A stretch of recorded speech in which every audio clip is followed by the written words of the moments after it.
Hello दोस्तों, स्वागत है आप सभी का आपके अपने YouTube channel GK and GS Raju Prajapati पर। तो दोस्तों हमारा टॉपिक चल रहा था मेवाड़ का इतिहास, उसको हम आगे बढ़ाते हैं। देखो हम पढ़ रहे थे राणा कुंभा। राणा कुंभा का हमने पिछली कक्षा में हमारा स्थापत्य कला के बारे में जान लिया था। राणा कुंभा की स्थापत्य कला क्या क्या थी उसके बारे में हमने पढ़ लिया था। कुंभा के बाद में शासक कौन बना? उदा बन गया। ठीक है, तो उदा ने कुंभा की मामादेव कुंड में धक्का देकर, यानी कि मामादेव कुंड था उसमें धक्का देकर कुंभा की क्या कर दी थी? मृत्यु कर दी थी। इसलिए मेवाड़ का पितृहंता किसको बोलते हैं? तो मेवाड़ का पितृहंता आपकी कौन हो गया? उदा हो गया, यानी कि उदयकरण हो गया। उदयकरण या उदा के बाद में शासक बना रायमल। कौन बना? रायमल। रायमल शासक बनता है बेटा 1473 ईस्वी में रायमल शासक बना और 1509 ईस्वी तक यह शासक रहा था। क्या रहा था? 1509 ईस्वी तक यह शासक रहा था। अब देखो रायमल की हम कुछ बातें करते हैं। वैसे रायमल का ज्यादा इतिहास नहीं है, मेवाड़ के इतिहास में रायमल का ज्यादा योगदान नहीं है, लेकिन हम इसकी जो भी बात है उनके बारे में हम जान लेते हैं कि रायमल ने क्या क्या कार्य किया था। तो रायमल ने एक तो मंदिर का निर्माण करवाया था, अद्भुत जी के मंदिर का निर्माण करवाया। किसका? अद्भुत जी के मंदिर, यानी कि चित्तौड़ में अद्भुत जी के मंदिर का निर्माण किसने करवाया था? तो रायमल ने अद्भुत जी के मंदिर का निर्माण करवाया था। इसके बाद में देखो एक और बात आती है कि रायमल ने जो पहले बन चुका है एकलिंग जी का मंदिर, एकलिंग जी का मंदिर किसने बनवाया था? मैंने बता चुका हूं आपको, आप कमेंट बॉक्स में बताओ कि एकलिंग जी का मंदिर का निर्माण किसने करवाया था। तो एकलिंग जी का जो मंदिर का निर्माण करवाया गया था उसका जीर्णोद्धार किसने करवाया है? रायमल ने एकलिंग जी के मंदिर का क्या करवाया? जीर्णोद्धार। एकलिंग जी का मंदिर, जो एकलिंग जी का मंदिर था, ठीक है, कैलाशपुरी उदयपुर में, वहां उसका क्या करवाया इसने? जीर्णोद्धार। ठीक है, इसके बाद में देखो इसने और कार्य एक दो कार्य और महत्वपूर्ण किए। इसने राम सागर, यानी कि इसने एक तो राम सागर और एक आपके तत्समया शंकर भी बोलते हैं, कई जगह संकट भी बोलते हैं। ठीक है, तो रामशंकर तालाब की स्थापना किसने की? रामशंकर तालाब किसने बनवाया? तो रामशंकर जो तालाब बनवाया था वो आपके रायमल के द्वारा बनाया गया था। इसके बाद में समयाशंकर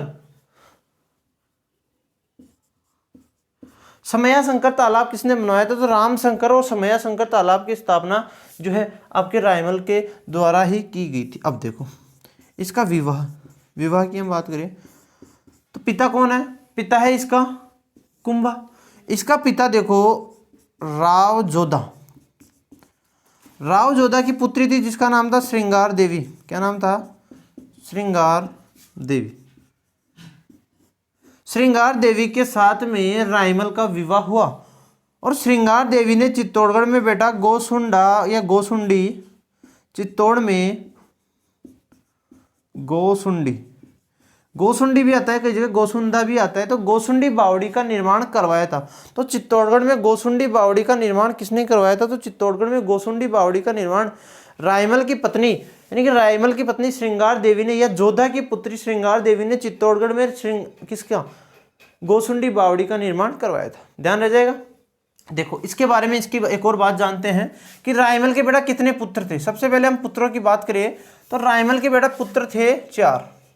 तो रायमल के कितने पुत्र थे? तो रायमल के पुत्र थे 4। इसका सबसे बड़ा पुत्र था, उसका नाम था पृथ्वीराज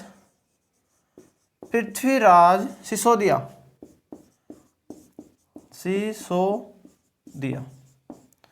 ठीक है, इसका बड़ा पुत्र कौन था? तो इसका बड़ा पुत्र था बेटा पृथ्वीराज सिसोदिया। इसके बाद में शासक कौन बनेगा? रायमल के बाद में शासक बनना चाहिए वैसे तो पृथ्वीराज सिसोदिया। अब देखो इसकी भी हम कुछ बात करें तो ये बेटा बहुत ही तेज धावक था। तेज धावक यानी कि दौड़ने में बहुत ही तेज प्रभावशाली था। इस कारण जो है आपके पृथ्वीराज सिसोदिया को बोलते हैं उड़ना राजकुमार। क्या बोलते हैं? उड़ना राजकुमार बोलते हैं। अब देखो इसकी और बात करें तो पृथ्वीराज सिसोदिया को क्या बोलते हैं? तो पृथ्वीराज सिसोदिया को उड़ना राजकुमार बोलते हैं। अब देखो पृथ्वीराज सिसोदिया की एक पत्नी थी जिसका नाम था ताराबाई। क्या नाम था? ताराबाई। तो इसने क्या किया, अजमेर दुर्ग, जब हम अजमेर दुर्ग पढ़े थे तब हमने बात की थी कि अजमेर दुर्ग को तारागढ़ भी कहते हैं। उस उपनामों में हमने जाना था, अजमेर दुर्ग के उपनामों में जाना था कि अजमेर दुर्ग का उपनाम एक क्या था? तारागढ़। अब बेटा तारागढ़ नाम यहाँ से पड़ा है, कहाँ से पड़ा है? यहाँ से। इस व्यक्ति की वजह से अजमेर दुर्ग का नाम तारागढ़ पड़ा है। वो कैसे पड़ा है? इसकी पत्नी थी जिसका नाम था तारा। क्या नाम था? इसकी पत्नी थी जिसका नाम था तारा। तो इसने क्या किया, अजमेर दुर्ग का जीर्णोद्धार करवाया, कुछ मरम्मत कार्य करवाया और अपनी पत्नी तारा के नाम पर अजमेर दुर्ग का नाम तारागढ़ रख दिया।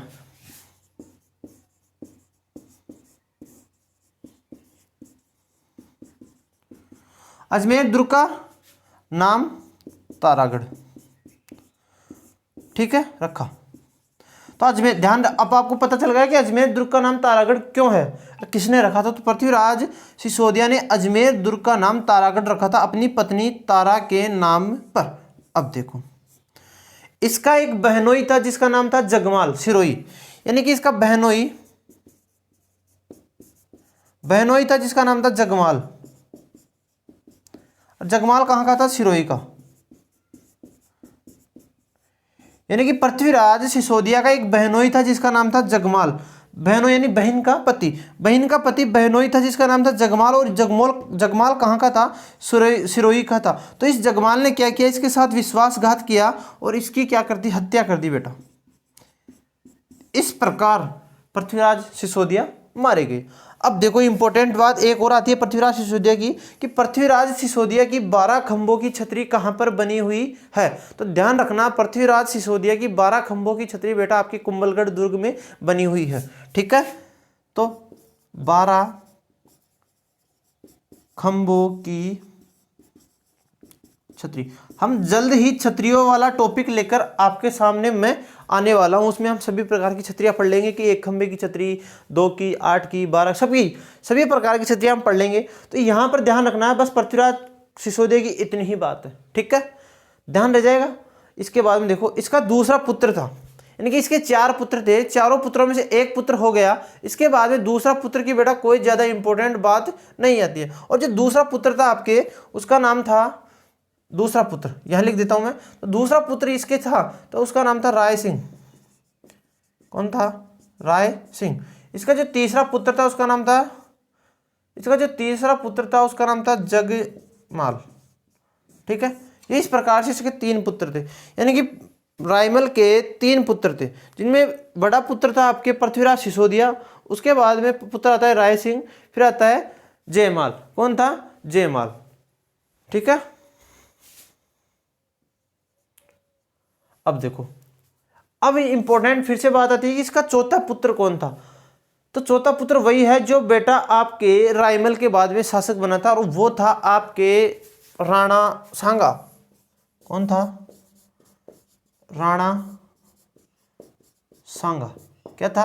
राणा सांगा। इसको ही बोलते हैं महाराणा संग्राम सिंह, यानी कि महाराणा संग्राम सिंह कौन था? राणा सांगा ही था। देखो बात ऐसी हुई कि रायमल की मृत्यु हुई, उसके बाद में ये जो इसके 4 पुत्र है, पृथ्वीराज सिसोदिया, राय सिंह, जयमाल और कौन है आपके? राणा सांगा, यानी महाराणा संग्राम सिंह। इन चारों के मध्य उत्तराधिकारी संघर्ष शुरू हो गया, यानी कि गद्दी को लेकर इन चारों के मध्य युद्ध हो गया। तो पृथ्वीराज इसमें जो मुख्य रूप से यानी कि गुणवान था, यानी कि गुणों में संपन्न कौन था? तो गुणों में संपन्न प्रभावशाली वीर था बेटा आपके राणा सांगा। तो जगमाल ने अपने जीते जी महाराणा किसको बनाने की घोषणा कर दी? राणा सांगा को कर दी। तो इनके मध्य इसके मरते ही युद्ध होगा, आपस में लड़ाई हुई। तो पृथ्वीराज सिसोदिया ने क्या किया? राणा सांगा के जो है तलवार से मारी, तो राणा सांगा की बेटा एक आंख फूट गई थी। क्या फूट गई थी? आंख फूट गई थी। इसके बाद में ये यहाँ से चला गया, ठीक है, राठौड़ बीदा के पास में। यहाँ से जब इसकी आंख फोड़ी गई पृथ्वीराज सिसोदिया के द्वारा, तो राणा सांगा यहाँ से चला जाता है। और कहाँ पर चला गया था? तो वो चला गया था आपके राठौड़ बीदा के पास में चला गया। इसके बाद में ये चला जाता है आपके करमचंद पंवार के पास में अजमेर, श्रीनगर के, यानी कि सहयोग के रूप में। सबसे पहले ये कहाँ गया था? राठौड़ बीदा के पास में, राठौड़ बीदा के पास में गया। इसके बाद में ये कहाँ पर गया? कौन?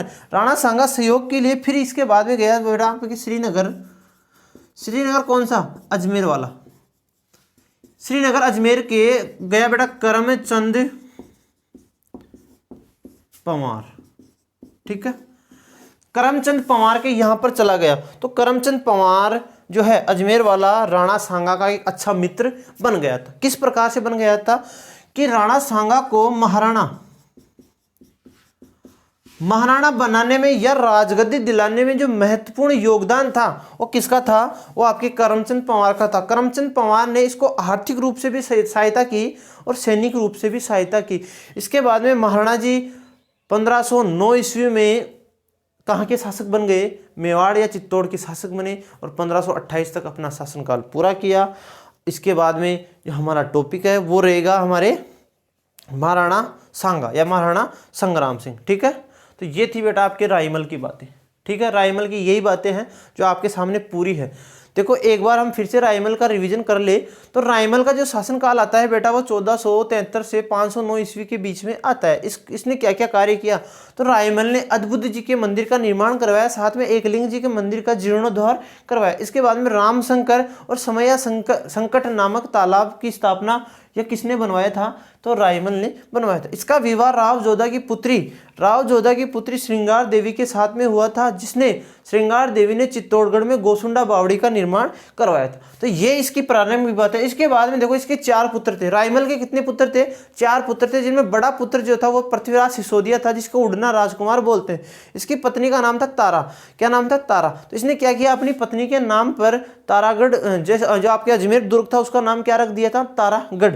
इसके बाद में देखो इसका बहनोई था जिसका नाम था जगमाल, वो सिरोही का था, उसने इसके साथ विश्वासघात किया और इसकी हत्या कर दी। इसके बाद में देखो इंपॉर्टेंट आता है कि राजस्थान में 12 खंभों की छतरी कहाँ पर बनी हुई है, 2 है बेटा। इसमें जो पहली छतरी है लेकिन 12 खंभों की छतरी किसकी है, तो आपके उड़ना राजकुमार पृथ्वीराज सिसोदिया की 12 खंभों की छतरी कुंभलगढ़ दुर्ग में बनी हुई है। इसके बाद में देखो जो चौथा पुत्र था इसका, उसका नाम था आपके राणा सांगा। तीसरा पुत्र जयमाल था, दूसरा पुत्र था राय सिंह। ठीक है, तो राणा सांगा के और एक बार पृथ्वीराज सिसोदिया के मध्य कुछ झड़प होती है, लड़ाई होती है, जिसमें सिसोदिया के द्वारा तलवार से मारा गया। तो राणा सांगा की एक आंख फूट गई थी। जैसे आंख फूटी तो ये बटा सहयोग के लिए कहाँ पर चला गया, राठौड़ बीदा के पास में सहयोग के लिए चला गया। इसके बाद में सहयोग के लिए श्रीनगर यानी कि अजमेर के करमचंद पंवार के पास में राणा सांगा सहायता के लिए चला जाता है। वहां पर करमचंद पंवार के द्वारा इसको सहायता भी दी जाती है। ठीक है, इसके बाद में आर्थिक सहायता दी गई और सैनिक सहायता भी दी गई। और इसको 1509 में जब ये राणा बने थे, 1509 में जब ये राणा बने थे तो राणा बनने में जो मुख्य योगदान था वो किसका था, वो आपके करमचंद पंवार का था। जैसे ही राणा बनते सबसे पहले इसने कर्ज चुकाया। किसका, करमचंद पंवार का कर्ज चुकाया। किस प्रकार से चुकाया, कहाँ की जागीर दी थी, किस उपाधि से उसको सम्मानित किया था, इसके बारे में हम बात करेंगे कल। ठीक है, तो अब महाराणा सांगा को हम कल पढ़ने वाले हैं, यानी महाराणा सांगा एक लंबा टॉपिक है तो उसको हम कल पढ़ेंगे। तो दोस्तों यदि आप हमारे चैनल पर नए हो तो चैनल को सब्सक्राइब जरूर कीजिए ताकि आने वाले हर नए वीडियो की नोटिफिकेशन आप तक सबसे पहले पहुंच सके। ठीक है, और वीडियो को ज़्यादा से ज़्यादा शेयर कीजिए।